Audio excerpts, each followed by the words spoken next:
Alright, hello all. Just wanted to finish going over this last little bit of the review guide that we did not get through today. So I think we made it about to this point. I know some classes we made it a little further than question 7. So if we made it further than question 7 in class, just go ahead and fast forward and get to the questions that you need. But I know we made it at least this far in almost every class. So using our heating curve here. So what type of curve is being shown? That is a heating curve. So we have a heating curve being shown. Alright, it's also called a phase change diagram, but we refer to it as a heating curve. At what temperature is the substance being melted? Well, we know in this portion, this first section, that's a solid, and in the second sloped region is a liquid. And our plateau in the middle is where it's changing from a solid to a liquid. We call that melting. So if we are melting from a solid to a liquid, it starts at this point B here. So if we know that point B is the melting point, we find that point, we come across on our graph and see that it happens at right about here, so that is 70 degrees. So we have 70 degrees for melting.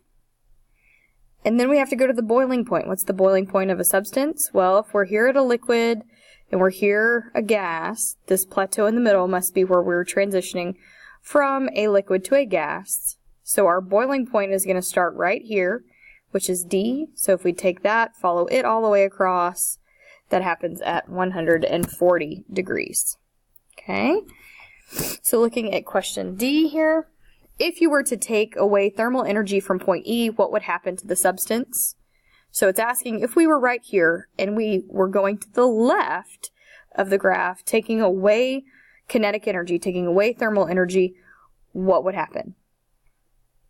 So if we were to remove energy, we are going from a gas to a liquid.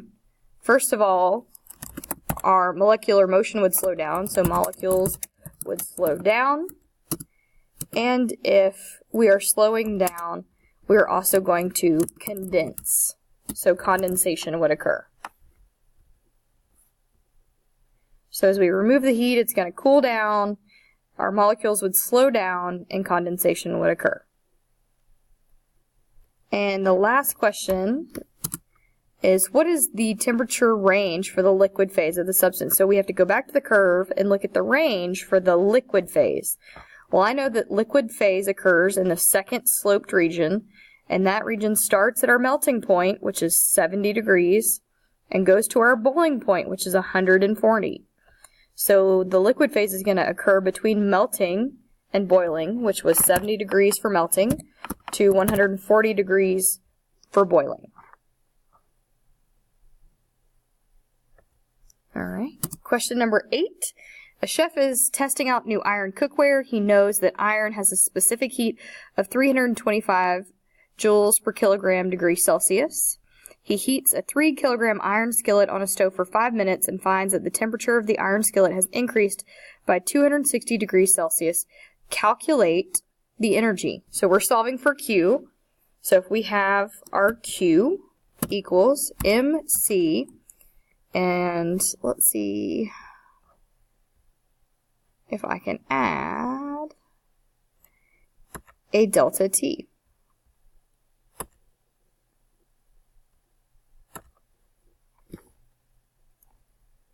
So we are going to put T there, and let's see if Ms. Walker can remember where to find the symbols. We're going to insert. There they are. Okay, so we're going to insert our little delta, because we need him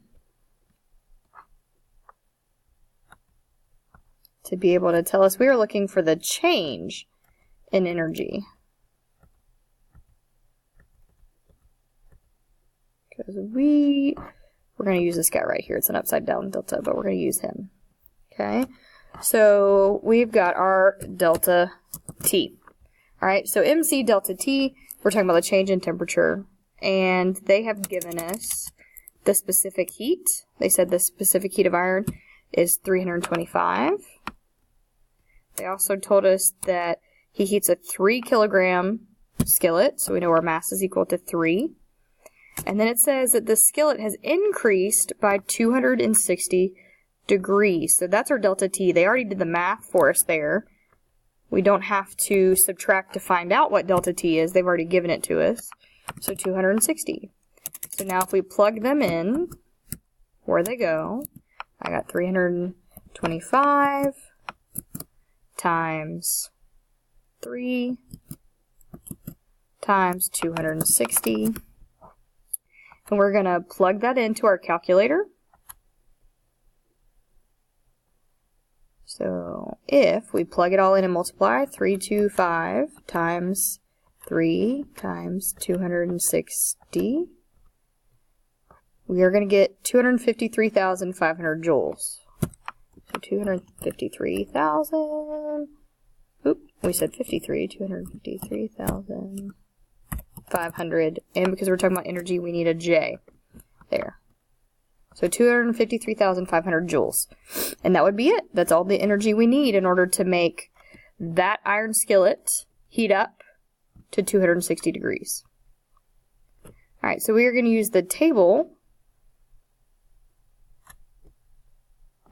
I know we did this one is either a warm-up or in class together, but I'm just going to go over it again.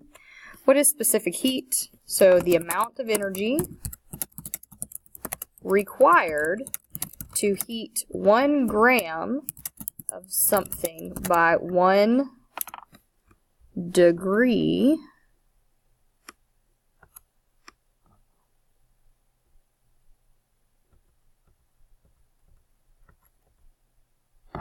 there's my degree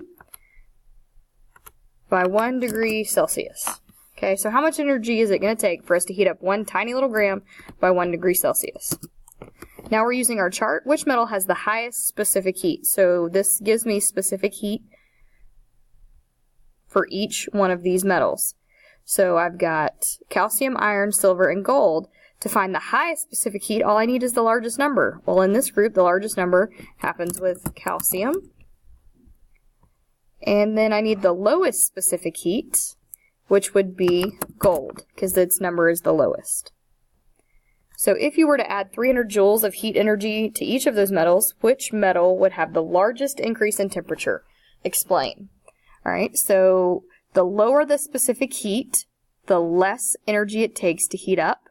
The higher specific heat, the longer it takes to heat up, or the more energy required. So the lower numbers, less energy, less time.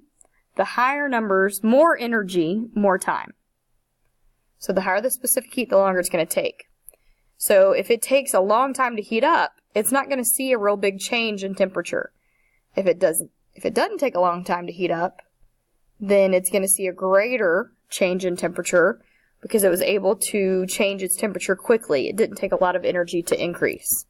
So gold would see the greatest change because it has the lowest specific heat and requires little energy.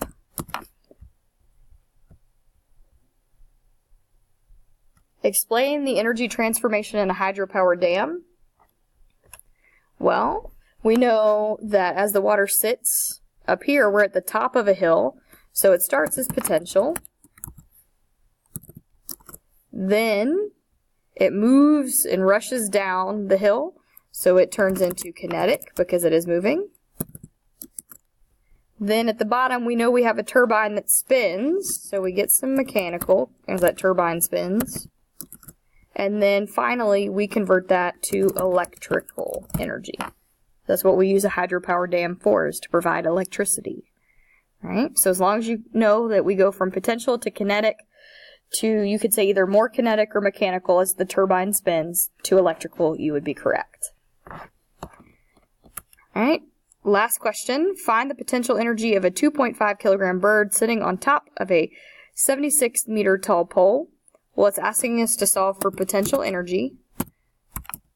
So I gotta use my potential energy formula. And it gave me mass, because it said we had a 2.5 kilogram bird.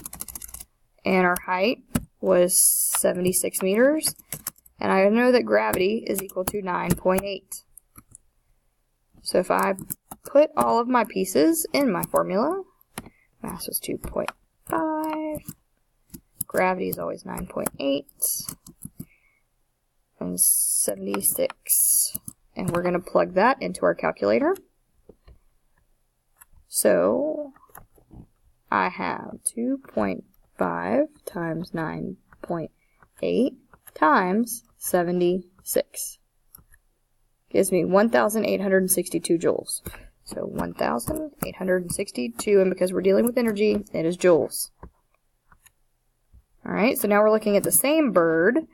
If it flew away at a speed of 30 meters per second, what is the bird's kinetic energy? So go back. First of all, they're asking us to solve for kinetic energy. So I know that that is 1/2 mv, and we're going to do squared. Okay. So I know I'm going to be using my kinetic energy formula, using the same bird from the previous problem, had a mass of 2.5 kilograms, and now I have a speed of 30 meters per second. So if I plug everything in, I've got my 1/2 times my m, which was 2.5, times my 30, but remember we have to square it. And we're going to plug everything in. So here I've got 30, and I'm multiplying it by 30 because I have to square it. So 30 times 30, I'm going to square that first, then I'm going to multiply by 2.5, then I'm going to multiply by 0.5. And that gives me 1,125 joules. And that's it, okay? So as long as you understand how to calculate for potential and kinetic energy, I will give you all the formulas tomorrow. I will also give you the specific heat formula, so you will have a formula sheet. Make sure you understand with potential and kinetic energy, as you say we're sitting on top of a hill, you have potential. As you roll down the hill, that potential converts to kinetic, and also we get thermal energy. So that at the bottom of the hill, all of my potential now has to be transformed to kinetic and maybe a little thermal energy. So just look back through all of the things that we have done. Check all of the resources on E-Class. Make sure you understand the difference in the types of energy, the forms of energy, looking at conduction, convection, and radiation, knowing examples of each and being able to identify those and what's happening with the molecules. And then also the specific heat, being able to look at the chart, knowing which one, say, would make the best cooking pot based on its specific heat, and our heating curves, being able to read those and identify things using those. All right? So I know we will all do very well tomorrow. Remember, brownie points for my A's. If you make an A on my assessment, you get a donut. If you make a 100, you get 2 donuts. Because that's super, super, super awesome. My first class that gets all proficient and distinguished is going to get an extra prize on top of that. My people who score below 70, you're going to be required to do test corrections. So be prepared for that. All right, I'll see y'all tomorrow.